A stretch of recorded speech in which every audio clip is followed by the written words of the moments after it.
Movie शुरू होती है प्री इंडिपेंडेंट इंडिया, मीन्स इसकी कहानी 1940 के आसपास की है और हम देखते हैं कला मंजूश्री को, जो कि एक सक्सेसफुल बैकग्राउंड सिंगर है जिसके रिकॉर्ड्स और सॉन्ग्स हिट जाते हैं और रिसेंटली ही उसने म्यूजिक वर्ल्ड के अंदर इंडिया का सबसे बड़ा अवार्ड यानी कि द गोल्डन विनाइल जीता है। अब उसका इंटरव्यूज लेने बहुत सारे जर्नलिस्ट आते हैं और वो उन सबसे बात करते हुए ये बताती है कि ये उसके फादर की विरासत है जो कि खुद म्यूजिक में बहुत बड़ा और फेमस नाम थे, और उसकी मदर का सपना जिसे आज उसने पूरा कर दिया है और आज वो बहुत ही ज्यादा खुश होने वाली हैं। अब एक जर्नलिस्ट उससे ये पूछता है कि उसकी मदर जो कि खुद भी एक सिंगर थी, वो 9 साल पहले अपने बेटे को लॉन्च करने वाली थी, जिस पर वो परेशान हो जाती है और बोलती है कि उनका कोई बेटा नहीं था, सिर्फ एक बेटी है जो कि कोई और नहीं बल्कि वो है। और तभी हम एक फ्लैशबैक देखते हैं उसकी मदर उर्मिला मंजूश्री का, जिनको ट्विन बच्चे पैदा हुए थे, जिसके अंदर बेटे से उनको काफी ज्यादा उम्मीदें थी क्योंकि वही परिवार की म्यूजिक वाली लेगेसी को आगे लेकर जाता, लेकिन वो खत्म हो गया था। एज ट्विंस के अंदर कई बार ऐसा हो जाता है कि एक बच्चा पूरा पोषण ले लेता है जिससे कि दूसरा बच्चा सफर करता है, और इस केस में कला को पोषण मिला था जिससे कि उसका भाई नहीं बच पाया था। और उर्मिला के मन में तभी से उसके लिए एक गुस्सा आ गया था जिसे उसने टाइम के साथ कम किया और उसको ही एक सिंगर बनाने की तैयारी शुरू कर दी, और ये भी कहा कि वो एक लड़की है तो उसको ज्यादा मेहनत करनी होगी, डिग्निटी को ज्यादा रखना होगा और उसके नाम के आगे एक सक्सेसफुल सिंगर का टैग लगना चाहिए, ना कि कोई नॉर्मल सरनेम। खैर अब कहानी प्रेजेंट टाइम में आ जाती है और हम कला को देखते हैं जो कि अपनी मदर को कॉल करके उसको खुशखबरी देती है कि उसने गोल्डन रिकॉर्ड जीता है और न्यूज़पेपर में उसकी तस्वीर भी आई है, जिससे कि वो दोनों बहुत खुश हो जाती हैं। लेकिन तभी वहां पर उसकी सेक्रेटरी सुधा आ जाती है और फोन रिंग होता है, मीन्स कला खुद से ही बात कर रही थी। अब वो वहां से चली जाती है और अगले सीन में उसके कुछ और इंटरव्यूज और फोटोशूट्स होते हैं क्योंकि अब वो एक सेलिब्रिटी है, जिससे कि वो बहुत ही ज्यादा खुश थी। खैर अब वो अपने रिकॉर्ड्स को देख ही रही होती है कि तभी उसे ग्लास में किसी का रिफ्लेक्शन दिखता है जो कि उससे बोलता है कि वो एक चोर है, उसने उसके सपने चुराए हैं जिन्हें वो जी रही है और इन अवार्ड्स पर उसका कोई हक नहीं है। तभी वो उसका सर भी पकड़कर ग्लास पर मारता है जिससे कि वो बहुत डर जाती है और घबरा जाती है। अब ये कौन है इसके बारे में हम थोड़ी देर में जानेंगे।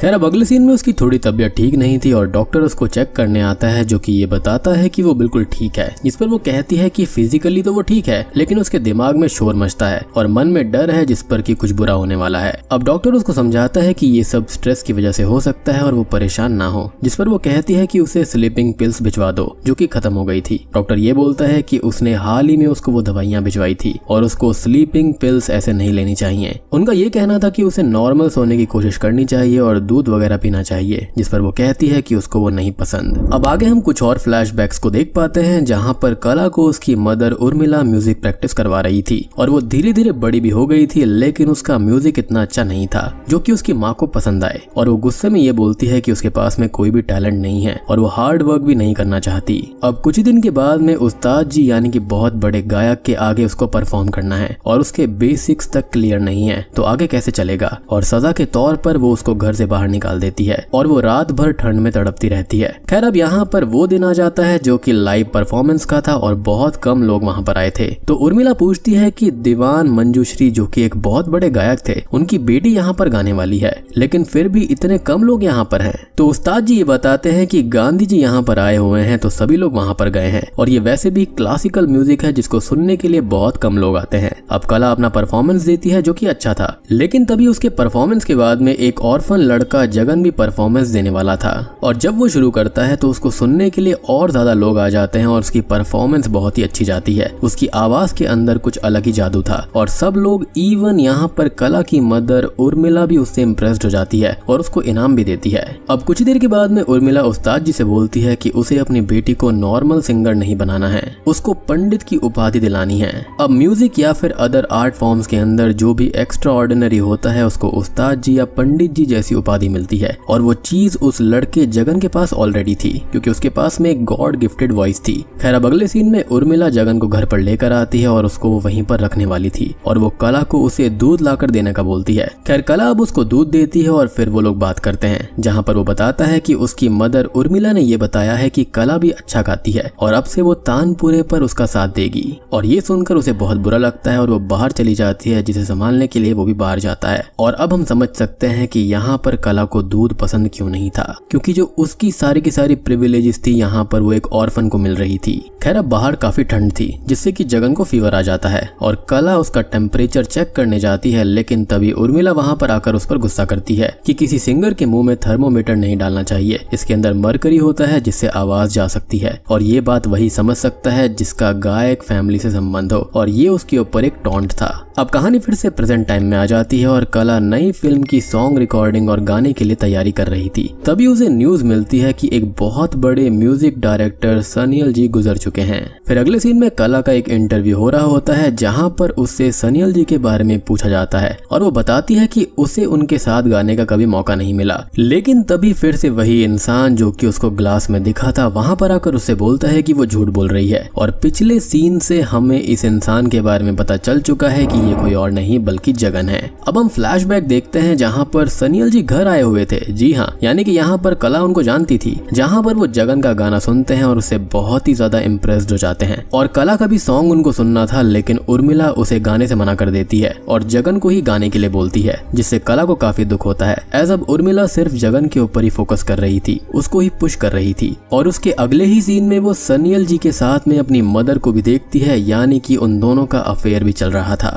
अब अगले सीन में वो बाहर बैठी हुई थी और जगन उसके पास में आता है, जिससे वो पूछती है कि उर्मिला सनियल से क्यों मिली है, जिस पर वो कहता है कि वो उसके लिए मिली है ताकि उसको फिल्म इंडस्ट्री में काम मिल पाए, यानी कि जगन को, और साथ ही साथ उसको एक बड़े म्यूजिक डायरेक्टर सुमंत कुमार के साथ भी काम करने का मौका मिलेगा और आगे चलकर वो गोल्डन रिकॉर्ड भी जीत पाएगा, जिस पर वो कहती है कि उस अवार्ड को वो जीतेगी अपनी माँ के लिए। खैर अगले सीन में हम देखते हैं कि उर्मिला कला की शादी की बात कर रही थी एक जगह पर और जगन के लिए म्यूजिक इंडस्ट्री के लोगों को बुलाकर पार्टी रखवाती है, जिससे कि कला को बहुत दुख होता है, यानी कि वो अपनी लड़की को दबाकर एक ऑर्फन को यहाँ पर आगे बढ़ाना चाहती थी। खैर अब उर्मिला उसको तैयार कर रही होती है, जिससे वो ये कहती है कि उसे भी इस पार्टी के अंदर परफॉर्मेंस देना है, जिस पर उर्मिला मना कर देती है कि लड़कियां बैकग्राउंड सिंगर नहीं बनती और जगन बन सकता है, जिस पर वो कहती है कि वो शादी करके कहीं नहीं जाना चाहती और वो जगन से शादी करके यहीं पर रह लेगी, जिस पर उर्मिला गुस्सा होकर ये बोलती है कि जगन उसका भाई है, वो उससे कैसे शादी कर सकती है। और यहाँ पर हम ये समझ पाते हैं कि उर्मिला ने जगन को एज अ सन अडॉप्ट कर लिया था और ये भी क्लियर हो चुका है कि उसकी फैमिली की म्यूजिक लेगेसी को आगे बढ़ाने के लिए उसने ऐसा किया है, क्योंकि पहले से ही उसको एक बेटा चाहिए था जो कि फिलहाल नहीं रहा था, तो उसने यहाँ पर जगन को ही अपना बेटा मान लिया। अब कला के पास में उतना टैलेंट भी नहीं था और जगन एक ऑर्फन था, लेकिन साथ ही साथ उसके पास में गॉड गिफ्टेड वॉइस भी थी, तो यहाँ पर उर्मिला ने उसको अपना बेटा बना लिया था, अपनी फैमिली का हिस्सा बना लिया था, ताकि वो उसकी लेगेसी को आगे ले जाएगा। और इससे कला जरा भी खुश नहीं होती, क्योंकि अभी तक उसको ये उम्मीद थी कि वो भी सिंगर बनेगी, उसके अपने सपने थे वो अवार्ड जीतने के अपनी माँ के लिए, लेकिन अब वो धीरे धीरे खत्म हो रहे थे। और ऐसा इसलिए था क्योंकि उसकी माँ को जगन मिल गया था बेटे के रूप में और अब वो उसी पर ध्यान दे रही थी। अब कला पार्टी के अंदर सनियल से मिलती है और बात करते करते उसको किस करने की कोशिश करती है, क्योंकि उसके हिसाब से वो उस पर ध्यान देकर उसको चांस दे देंगे। लेकिन तभी वो वहां से जाने लगते हैं तो वो उनसे ये बोलती है कि वो जगन को मौका क्यों दे रहे हैं जो आगे चलकर उनकी ही जगह ले लेगा, जिस पर वो ये कहता है कि ऐसा तो होता ही है, कोई ना कोई किसी ना किसी की जगह ले ही लेता है, और वहां से चले जाते हैं। अब तभी जगन की परफॉर्मेंस शुरू हो जाती है और कला यहाँ पर सिर्फ तानपुरा बजाने के लिए बैठी हुई थी और गाते हुए सडनली जगन की तबीयत खराब हो जाती है और उर्मिला उसको रूम के अंदर लेकर जाती है और डॉक्टर को बुला लेती है। सनियल उससे बोलता है कि अभी उन्हें क्या करना है, क्योंकि इतने सारे बड़े लोग आए हुए हैं जिनसे ही जगन को काम मिलेगा, लेकिन उर्मिला बोलती है कि उसकी तबीयत ठीक नहीं है और उसे अभी उसको संभालना है। और इसी बीच कला अपने गाने का परफॉर्मेंस दे देती है और उसकी परफॉर्मेंस अच्छी जाती है, मतलब एक्सीलेंट तो नहीं थी लेकिन स्टिल काफी अच्छी थी। अब होता यह है कि जगन की तबीयत बहुत खराब हो गई थी और डॉक्टर उसे चेक करते हैं, लेकिन उसकी तबीयत खराब होने के साथ साथ उसकी आवाज भी खराब हो चुकी थी और इससे वो बहुत दुखी रहने लगा था, एज उसके पास उसकी आवाज ही थी जो कि उसके जीने का सहारा था। अब एक दिन सुमंत कुमार घर पर आते हैं और वो बोलते हैं कि उन्हें यकीन नहीं हो रहा कि जगन की आवाज खराब हो गई, और वो आगे बोलता है कि अभी नहीं तो बाद में उसको सही चांस मिल ही जाएगा, लेकिन जगन का सपना यहाँ पर टूट गया था और वो बहुत ही दुखी था। अब सुमंत जाने लगता है, लेकिन कला बोलती है कि मौसम खराब है और वो कल चले जाएंगे, जिस पर वो मान जाते हैं। अब रात को वो अपनी माँ जैसी तैयार होकर उसके पास में जाती है और उसके करीब आकर उनसे फ्लर्ट करती है, और अगले दिन जाते हुए वो उर्मिला को ये बोलता है कि कला एक कोयल है और 3 दिन बाद कैलकाटा में उसकी एक रिकॉर्डिंग है जो कि उसने कला की फ्लर्टिंग से इम्प्रेस होकर उसको दे दी होगी। उर्मिला अब कला से ये बोलती है कि वो सच में कोयल है जो कि अपना घोंसला नहीं बना पाती बल्कि दूसरों का हड़प लेती है, और ये चीज रियल होती है। कोयल अपने अंडे कभी भी अपने घोंसले में नहीं देती बल्कि दूसरों के उसमें देती है, और ये चीज इंडिकेट करती है जगन के चांस चांस को, उसके सपनों को, जो कि अब कला को मिल गए थे। अब जगन भी बहुत दुखी रहने लगा था और एक दिन वो खुद को खत्म कर लेता है, जिससे उर्मिला पूरी तरह टूट जाती है। जगन के फ्यूनरल के वक्त सभी लोग वहाँ पर आए थे और यहाँ कला को एक बग दिखाई देता है उसकी बॉडी पर। अब कहानी प्रेजेंट टाइम में आती है जहाँ पर उसे मिरर पर वही बग दिखाई देता है और वो उसको मार देती है, लेकिन वो मरकरी में बदल जाता है, जिससे कि वो बहुत ही ज्यादा घबरा जाती है। अब बाहर उससे मिलने सुमंत आया हुआ था, जो कि अब अपने डाउनफॉल में था और उसे 1-2 मूवी ही बड़ी मुश्किल से मिल रही थी। तो एक के लिए तो वो कला से बात करने आया था, लेकिन वो मिलने से ही मना कर देती है और वो दुखी होकर चला जाता है। अब कला उर्मिला को कॉल करती है और बोलती है कि उसके साथ में सब कुछ गलत हुआ है और उसे हेल्प की जरूरत है, लेकिन उर्मिला फोन काट देती है। अब वो परेशान लिफ्ट में थी जहाँ पर उसे सुमंत मिलता है और वो उससे बोलता है कि वो एक बुरी इंसान है, उसने उसको बनाया, अगर वो उसे नहीं बनाता तो वो कुछ भी नहीं होती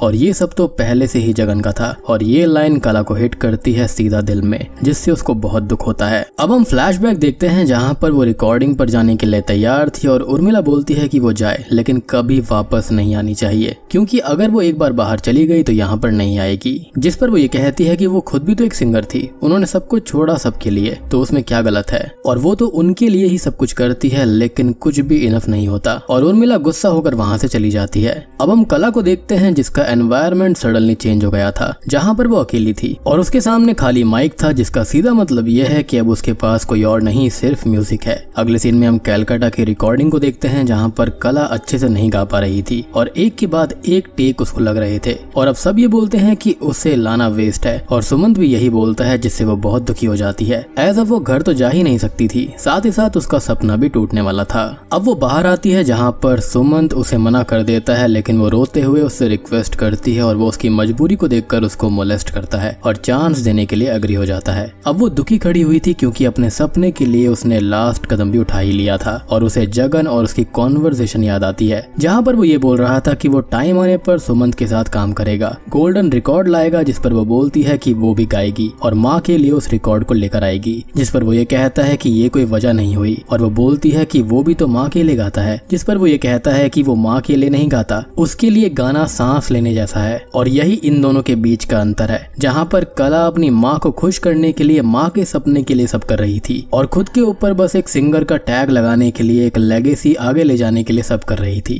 यानी कि उसको रियल में ये सब पसंद नहीं था, लेकिन जगन के लिए गाना उसका पैशन था, ये उसकी इबादत थी और सब कुछ था। पैशन और काम में यही फर्क होता है कि काम करना पड़ता है और पैशन के लिए खुद से स्पिरिट आती है करने के लिए। अब इधर कला सही से रिकॉर्डिंग करती है और गाना सही चलता रहता है और कई दिनों तक सुमंत उसको एक्सप्लॉइट करता है, इवन उसे कहीं और काम नहीं करने देता, किसी दूसरे म्यूजिक डायरेक्टर से मिलने नहीं देता। लेकिन फाइनली सॉन्ग रिलीज होने के बाद वो खुद ही एक बहुत बड़ी स्टार बन जाती है और अपने लिए सुधा को एज अ सेक्रेटरी रख लेती है और अब वो सुमंत से आजाद हो गई थी। और यहाँ पर उसने जिस मूवी के लिए गाना रिकॉर्ड किया था उसकी एक्ट्रेस यहाँ पर अनुष्का शर्मा होती हैं, जिसका यहाँ पर कैमियो है। अब कला एक के बाद एक सक्सेस की सीढ़ियां चढ़ती जा रही थी और उसने ढेर सारे रिकॉर्ड्स और फिल्म्स के लिए काम किया था। हर एक रिकॉर्ड को वो अपनी माँ को भेजा करती थी, जो कि कभी भी उसको खोलकर नहीं देखती थी, ना ही सुनती थी। और इसी बीच हम एक सीन को देखते हैं जब सुमंत गैलरी में आता है तो प्रेस और फैंस उसके पास आते हैं, लेकिन जैसे ही कला वहाँ पर आती है तो सारे के सारे फैंस उसके पास में चले जाते हैं। और ये सीन ये चीज दिखाता है कि आज आप कहाँ पर हो और आप किसी को कितना नीचे समझते हैं या फिर गिराते हैं, तो हो सकता है कि कल को वो इंसान आपसे कई गुना ज्यादा ऊपर हो सकता है। और ऐसा ही प्रेजेंट में हुआ था जहाँ पर कला एक स्टार बन गई थी और सुमंत यहाँ पर खुद एक एक प्रोजेक्ट के लिए मोहताज बैठा हुआ था।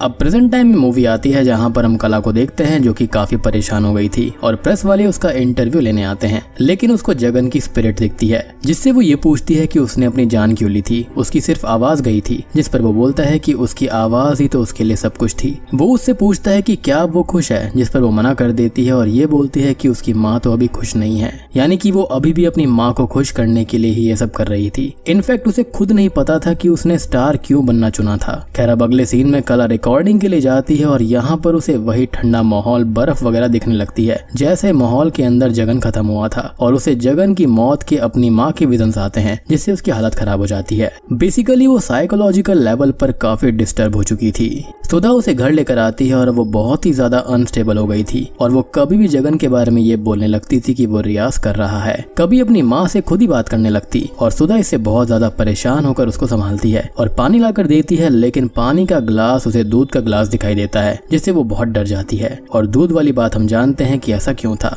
और अब हम फ्लैशबैक देखते हैं जहाँ पर असल में उसने जगन के दूध दूध में मरकरी ही मिला दी थी और इसी वजह से उसकी तबीयत बिगड़ी और आवाज खराब हुई थी। यानी कि उसने अपनी माँ की दी हुई इंफॉर्मेशन का ही इस्तेमाल किया था। साथ ही साथ यहाँ पर दूध से नफरत करने का और डरने का सबसे बड़ा रीजन यही है, क्योंकि उसको भी ऐसा लगता था कि कहीं उसके दूध में कोई मरकरी ना मिला दे। अब हम उर्मिला को देखते हैं जो कि अपने घर पर थी और रेडियो पर कला का वही इंटरव्यू चल रहा होता है जिसके अंदर उसने जगन से बात की थी। और असल में वो खुद से ही बात कर रही थी और जगन वाले जवाब भी खुद से ही दे रही थी। और साइकोलॉजिकल ट्रॉमा या फिर इलनेस में ऐसा ही होता है कि पर्सन सबकॉन्शियसली खुद से ही चीजें बोलता है और करता है, और अगर उसे कोई और दिख रहा होता है और उससे बात कर रहा होता है तो उस दूसरे पर्सन जो कि एग्जिस्ट ही नहीं करता वो उसकी तरह खुद ही बिहेव करने लगता है। इधर हम कला को देखते हैं जो कि सब कुछ पाकर कर भी सब कुछ खो चुकी थी और वो काफी ज्यादा अनस्टेबल हो गई थी, जिसके बाद में वो ढेर सारी स्लीपिंग पिल्स खाने लगती है और डॉक्टर और सुधा आकर उसको रोकते हैं। कुछ ही देर के बाद में उर्मिला को डॉक्टर का कॉल आता है जो कि उसको ये बताते हैं कि उसकी बेटी मेंटली इल हो गई है और अब जाकर उसे पहली बार अपनी बेटी की रियल में फिक्र होती है, उसकी याद आती है। वो सोचती है कि उसने जो कुछ भी किया अपनी माँ के लिए ही किया था। कहीं ना कहीं वो अपनी भी गलती रियलाइज कर रही थी कि उसने जगन को वहाँ पर लाकर गलती करी थी और अपनी बेटी को उसकी जगह देना भी काफी गलत था। अब अगले सीन में डॉक्टर कला को साइकोथेरेपिस्ट के पास में ले जाने की तैयारी में थे और अब तक उर्मिला भी वहाँ पर आ जाती है और ये बोलती है कि उसकी बेटी पागल नहीं है, वो ठीक हो जाएगी, उसको बस अपनी माँ का साथ चाहिए, उसे घर जाना चाहिए। और ये बात बिल्कुल सही थी कि अगर वो घर चली जाती और अपने माँ का प्यार पा लेती तो बिल्कुल ठीक हो जाती। लेकिन उर्मिला यहाँ पर काफी देर कर चुकी होती है क्योंकि अब तक कला खुद को ही हैंग करके खत्म कर चुकी थी। जी हाँ, यहाँ पर वो नहीं बच पाती। अब मूवी के एंडिंग सीन में हम उर्मिला को देखते हैं जो कि अपनी बेटी की याद में उसके सारे के सारे रिकॉर्ड्स और रिकॉर्डिंग देखकर रो रही होती है और ये जो दुख है अब उसको जिंदगी भर झेलना होगा।